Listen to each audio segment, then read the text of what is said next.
civil administration under the British. In order to ascertain their command over the newly acquired territories, जो उनकी अभी जो Britishers ने नई एक्वायर की टेरिटरीज उसका ascertain मतलब पता लगाने के लिए it was necessary for the British to evolve an efficient system of administration. मतलब एक अच्छा एडमिनिस्ट्रेशन सिस्टम क्या करे, इवॉल्व करे, मतलब विकसित करे. Lord Clive had introduce the dual system, ये हम लोगों ने पढ़ा था बैटल ऑफ बंगाल में, ठीक है, dual system of administration in Bengal, but it did not yield the desired result from the British point of view. पर इसका बहुत ही ज़्यादा अच्छा असर नहीं हुआ था ब्रिटिश पॉइंट ऑफ व्यू के through. Warren Hasting abolish the dual system, और वॉरेन हेस्टिंग ने ड्यूल सिस्टम को ख़त्म कर दिया था 1772 में. The British territory were divided into 3 presidency. अब क्या किया गया था, ब्रिटिश टेरिटरी को 3 प्रेसिडेंसी में डिवाइड कर दिया गया था, बॉम्बे, बंगाल एंड मद्रास. ठीक है. The governor general was to be the supreme head of administration. ठीक है, और जो गवर्नर जनरल थे वो सुप्रीम हेड थे एडमिनिस्ट्रेशन के.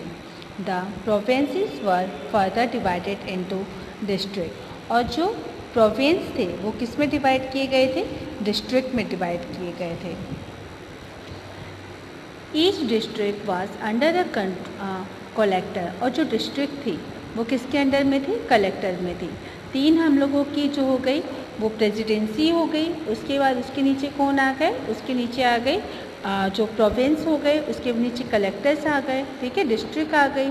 It was his duty of maintain piece, law and order in his district. उनका क्या काम था, जो पीस था, लॉ था, ऑर्डर था, उसको मेंटेन करना था डिस्ट्रिक्ट में. And collect revenue and various taxes, revenue को कलेक्ट करना था और जो अदर टैक्सेस थे उनको भी कलेक्ट करना था.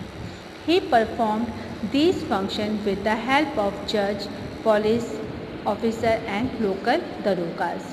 वो अपना ये जो फंक्शन था उसको कैसे परफॉर्म करते थे, किसके थ्रू, जज की हेल्प लेते थे, पुलिस ऑफिसर की लेते थे, और लोकल जो दरोगा थे उनकी हेल्प से ये पूरा जो फंक्शन था उनका वर्क करता था.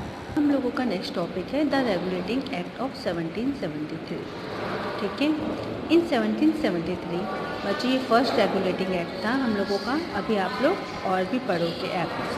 ठीक है, इन 1773 the regulating act was passed by the British parliament. ये जो रेगुलेटिंग एक्ट हुआ था ये पास हुआ था ब्रिटिश पार्लियामेंट में. ठीक है, its main objective was to regulate the function of the East India company in English.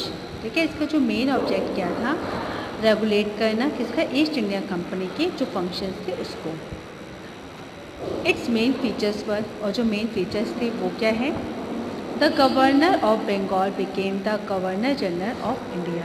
जो बंगाल का गवर्नर था, ठीक है, उसको क्या बना दिया गया, गवर्नर जनरल. ये सबसे इम्पॉर्टेंट पॉइंट है, जिससे बंगाल का गवर्नर था उसको गवर्नर जनरल बना दिया था इंडिया का. A council of 4 members was constituted to assist the governor general. Governor general की सहायता के लिए 4 जो सदस्य थे, 4 सदस्यों की परिषद का गठन किया गया. और decisions were to be taken on the basis of majority of vote. जितने भी डिसीजन लिए जा रहे थे वो मेजॉरिटी ऑफ वोट से लिए जा रहे थे. A Supreme Court was established at Calcutta. It comprised a Chief Justice and 3 other judges. जो सुप्रीम कोर्ट था वो स्टैब्लिश की गई थी कलकत्ता में. ठीक है, और उसके साथ साथ क्या हुआ था, कंपाइज हुआ था चीफ जस्टिस का और 3 अदर जजेस भी उसमें आए थे. It was strictly laid down that no officer of the company would accept any form of bribe or gift directly or indirectly. ये निर्धारित किया गया कि जो कंपनी का कोई भी ऑफिसर है वो किसी टाइप का जो ब्राइब है, रिश्वत है और जो गिफ्ट्स है वो डायरेक्टली और इनडायरेक्टली नहीं लेगा. ठीक है, ये किस में हुआ था, हमारे रेगुलेटिंग एक्ट में हुआ था, और ये 1773 का रेगुलेटिंग एक्ट था. बच्चों अभी हम लोगों ने पढ़ा था द रेगुलेटिंग एक्ट ऑफ 1773। ठीक है, वो जो एक्ट था अब उसके डीमेरिट्स के बारे में पढ़ेंगे, मतलब जो उसकी खामियां थी। रेगुलेटिंग एक्ट तो आ गया, ठीक है, वो लागू भी हो गया, पर उसकी भी कुछ खामियां थी, अब उसके बारे में पढ़ेंगे। Demerits of the act. The governor general had an upper hand in all the decision. जो गवर्नर जनरल था, ठीक है, उसका जो है अपर हैंड, सबसे ऊपरी हाथ हो गया सभी डिसीजन में, but could not exercise control over his council. पर जो उसका अपनी परिषद था उसी पर नियंत्रण नहीं था। While the supreme court administrated the English law. जो सुप्रीम कोर्ट था वो इंग्लिश लॉ के अकॉर्डिंग चल रही थी, ठीक है। The other courts gave judgment in accordingly with already existing law. जो अदर जो कोर्ट थी वो किस हिसाब से जजमेंट कर रही थी, जो उनके चले आ रहे थे, जो रूल रेगुलेशन चले आ रहे थे एग्जिस्टेड, उसके अकॉर्डिंग वो जजमेंट कर रही थी। The governor general could not exercise authority over the presidency. जो गवर्नर जनरल था उसका अन्य प्रेसिडेंसी पर अधिकार का प्रयोग, मतलब अपने अधिकार का प्रयोग वो अन्य प्रेसिडेंसी के ऊपर नहीं कर सकता था। बच्चों अभी हम लोगों ने रेगुलेटिंग एक्ट देखा, उसमें मैंने बताया था अभी एक्ट्स और भी आएंगे, ठीक है। रेगुलेटिंग एक्ट आया था हमारा 1773 में। अब हम क्या देखेंगे, पिट्स इंडिया एक्ट देखेंगे जो 1784 में आया था। By the act the number of member in the governor generals council पर रिड्यूस फ्रॉम 4 to 3। पहले हमने देखा था कि जो गवर्नर जनरल के जो सलाहकार जो मेंबर्स थे 4 थे, अब उसको रिड्यूस करके कितना कर दिया गया, 3 कर दिया गया। The presidency of Bombay and Madras were made subordinate to the governor general and his council. जो प्रेसिडेंसी थी बॉम्बे एंड मद्रास की, ठीक है, प्रेसिडेंसी थी, उसके लिए जो गवर्नर जनरल और उनकी जो परिषद थी, काउंसिल थी, उसको क्या किया, उसको अधीनस्थ बनाया गया।